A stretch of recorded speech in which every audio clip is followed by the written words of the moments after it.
gurgur na parusa mula sa barangay hanggang sa presidenteng kawatan. Kung yan ay maisusulong, maybe yes, kasi you'll never know. Marami naman dyan sa House of Representatives na hindi talaga thieves. Meron man dyan na mga, parang may mga matitino pa siguro na to support that bill para maging sa batas na talagang gurguriog ang parusa mula sa barangay hanggang sa presidente. Actually, mula sa presidente down to the barangay level. Kasi mga palangga, eto na ngayon pinag-uusapan natin na na-booking ni Congressman Ungab ang panggugoyo ng gobyerno ni Bangag. Again, hindi lang po si Bangag ang nasasangkot dito, kundi ang Senado, ang Kongreso, at ang yun nga, executive at lahat ng mga kasabwat nila. Imagine niyo anong petsa na ito pa rin ang problema natin. Kongreso, Senate, lower house and upper house. Ang Speaker of the House, which is si Tambaluslos, Chairman of the Committee on Appropriation, si Zaldico, di ba? Zaldicupit, sabi nga ng ating mga palangga. At isa yan sa mga pumirma ng bicameral report. Andyan si Grace po, andyan si Senate President Chis Escudero na nakipagsabuatan dito sa bicameral report na blanco. Nagsabuatan sila lahat para manipulahin etong bicameral report na dapat hindi natin tantanan. Sa dami ng issue ay hindi dapat tinatantanan talaga ito. At ito na dapat, sabi ko nga nung nakaraang vlog natin, ay tipping point hindi lang sa mamamayang Pilipino, kundi yung mga mayroong kakayahang lumabas sa kanilang mga tahanan, mag-file ng impeachment laban kay Bangag dahil itong korupsyon, pang-aabuso sa kapangyarihan, pagnanakaw, pangangawat, pang-smuggling, pangingidnap na araw-araw kung dinadakdak dito ay malinaw na sabuatan ng executive and legislative department. At hindi lang yun, halos lahat ng department yan. Yeah, department na inappoint, di ba nga, simula natin sa DBM, Department of Budget and Management. Ito ay sobra, massive, talamak, gabundok. Ano pa ba terminology na pwede natin gamitin? Talamak, gabundok, malawak, baha, wildfire, ano pa? Ang korupsyon sa Pilipinas na ipinagbumuka na sa inyo na dapat talaga ito ay managot mga palangga. Simulan natin yung PhilHealth una. PhilHealth lang at education ang pinag-uusapan natin. Tapos yun nga, pag zero out nila ng PhilHealth, paano na yung mga may sakit?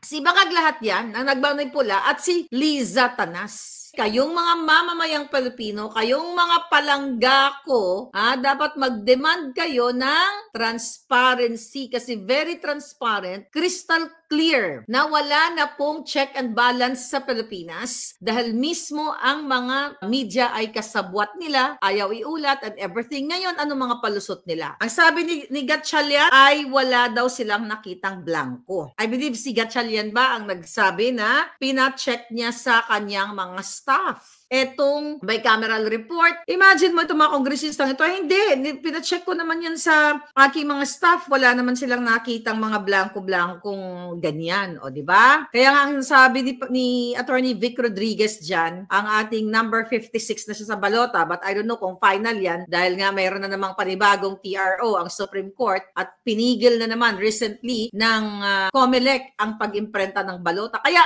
ang gulo-gulo ng gobyerno ni Bangag. Wala po talaga kayong magiging matinong gobyerno hanggang adik ang namumuno sa inyo. Imagine mo, adik si Liza Tanas, adik ang mga Jonakis, at iba pang mga cabinet secretary. Statement yan. Ni Cathy Binag na nakita niya na nagdudurog ng pulburon. Tingnan mo, hindi makasukasuhan si Cathy Binag dahil totoo, takot sila. Nung una, ayaw nila mag-comment dito sa blank check na to. Pati itong si Untivirus, ayaw din mag-comment. Yan ang dating very anti-Marcos. Ang mananagot talaga dapat doon, ang Finance Committee ng Senado at ang Committee on Appropriations at lahat ng pumirma doon. At meron ding tungkulin ang bawat senador, ang bawat kongresista, whether pumirma sila o hindi. Why? Binigyan sila ng kopya eh. Lahat sila may kopya. Ang sabi nga doon sa ulat, nag-email sa kanila ng soft copy, which is, yun nga, via email dito sa bicameral report na ito. Pero bakit hindi nila nakita? Meron ba silang sakit sa mata? Bulag ba sila?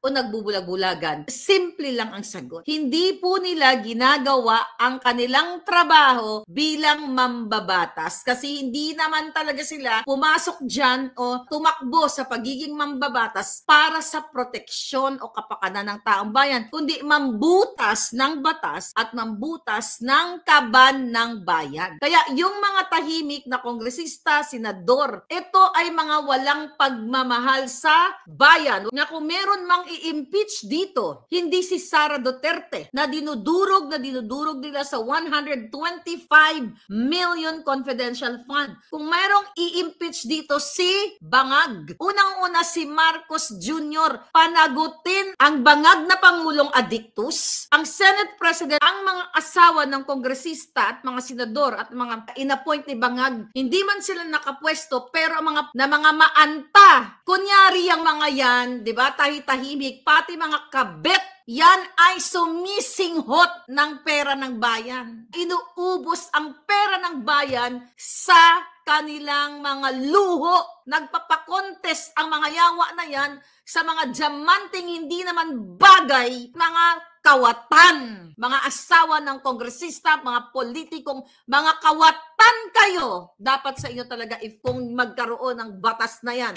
And I hope pagpasok ng Mayo, dahil si Attorney Vic isa rin sa kanyang gustong gawin yan, na babaan ang threshold ng plunder amount. Sabi niya nung una, down to 5 million. Pero nung gigil si Attorney Vic, maybe we can go 1 million. Maybe sabi ko nga, 5 piso lang dapat, gurgur na lahat . Kasi ang pagnanakaw ng 5 piso at pagnanakaw ng 5 milyon o ng 1 trilyon, it's the same na pagnanakaw. Hindi ba kayo na awa sa sarili ninyo, mga palangga? Kung meron dapat i-impeach dito si Bangag. 2022 ko pa sinasabi sa inyo yan, betrayal of public trust ang ginawa ni Bangag. At definitely si Lolo Trump ay alam niya na. The moment na si Marcos Jr. ay promotor na nagpapapasok ng pulburon para masira ang kinabukasan ng anak mo, yes, ikaw, ang kapatid mo, ang lolo-lola mo, si Marcos Jr., si Lisa Marcos na sinisira ang buhay ninyo. Kung meron na tayong capital punishment right now, mauuna yung mga buwaka ng ginemis na yan. At dapat kayo dyan sa Pilipinas, yung mga